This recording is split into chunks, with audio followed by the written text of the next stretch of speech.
AI와 정치민주주의의 미래를 바꾸는 기술. 인공지능이 우리의 일상을 바꾸고 있습니다. 하지만 AI의 영향은 여기서 그치지 않습니다. 정치와 국제관계의 판도까지 완전히 뒤바꾸고 있죠. 오늘은 AI가 어떻게 민주주의와 세계 질서를 변화시키고 있는지, 그리고 우리가 어떻게 대비해야 하는지 알아보겠습니다. 일부 AI가 바꾸는 정치 의사결정. 먼저 AI가 정치적 의사결정을 어떻게 변화시키고 있는지 살펴보죠. 현대사회는 너무 복잡해서 정치인들이 모든 상황을 완벽하게 예측하기 어렵습니다. 하지만 AI는 방대한 데이터를 순식간에 분석해서 정책의 결과를 예측하고 최적의 해결책을 제시할 수 있습니다. 예를 들어 정부가 새로운 경제 정책을 도입하려 할 때 AI는 과거 데이터와 현재 상황을 종합해서 이 정책이 실행되면 실업률이 어떻게 변할지, 물가는 어떻게 될지를 미리 보여줄 수 있죠. 또한 AI는 정부의 부패를 탐지하는 데도 활용됩니다. 금융거래나 정부 기록에서 이상한 패턴을 찾아내어 투명성을 높이는 거죠. 하지만 여기에는 큰 함정이 있습니다. AI가 완벽해 보이지만 실제로는 편향을 가질 수 있어요. AI를 만든 사람들의 편견이나 훈련 데이터의 한계가 그대로 반영되거든요. 더 위험한 건 정치인들이 AI의 판단에 너무 의존해서 인간의 판단력을 잃을 수 있다는 점입니다. 민주주의는 결국 사람이 사람을 위해 결정하는 시스템인데 기계가 대신 결정한다면 과연 그것이 진정한 민주주의일까요? 2부 선거와 여론 조작의 새로운 차원. AI는 선거 과정도 완전히 바꿔놓았습니다. 정치인들은 이제 AI를 이용해서 유권자 한 명 한 명의 성향을 분석하고 개인 맞춤형 메시지를 보냅니다. 여러분이 페이스북이나 인스타그램에서 보는 정치 광고가 옆 사람과 완전히 다를 수 있어요. AI가 여러분의 관심사와 정치적 성향을 분석해서 가장 효과적인 메시지를 골라서 보여주거든요.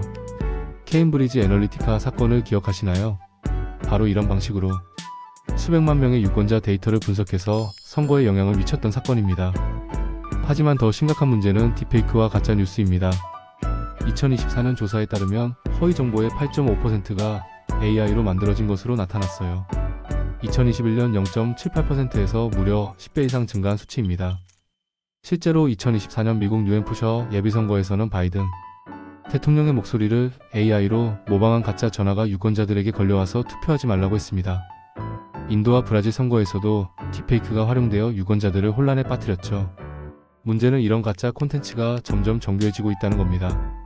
일반 사람들이 진짜와 가짜를 구분하기 갈수록 어려워지고 있어요. 3부 AI가 만드는 불평등과 사회 분열. AI의 정치적 영향 중 가장 심각한 것은 바로 불평등 문제입니다. AI가 발전하면서 많은 일자리가 사라지고 있어요.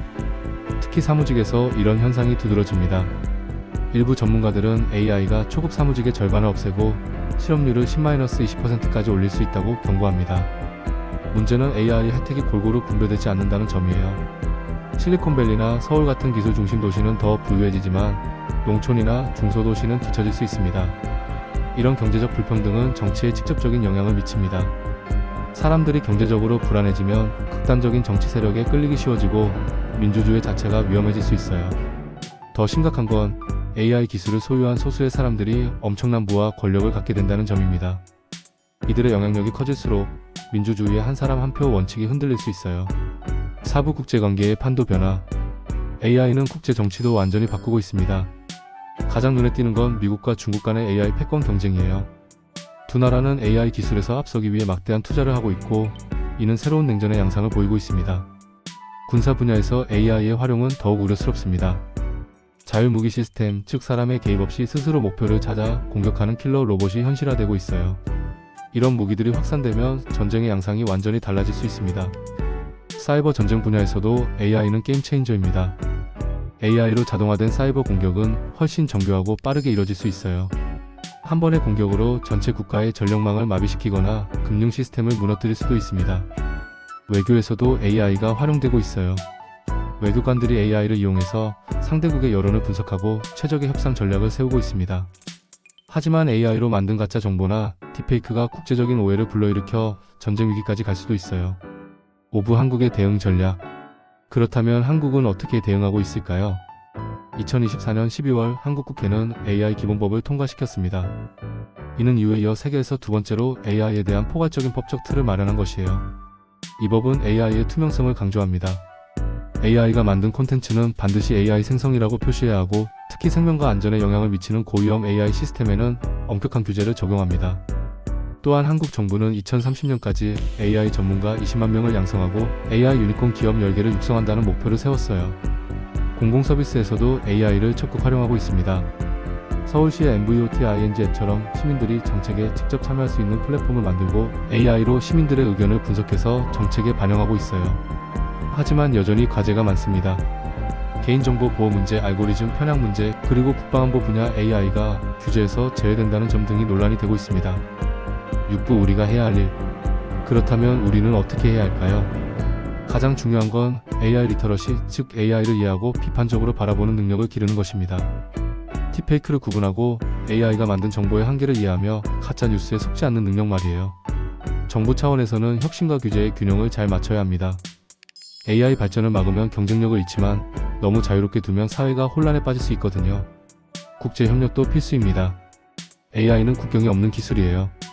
한 나라만의 노력으로는 AI의 부작용을 막을 수 없습니다.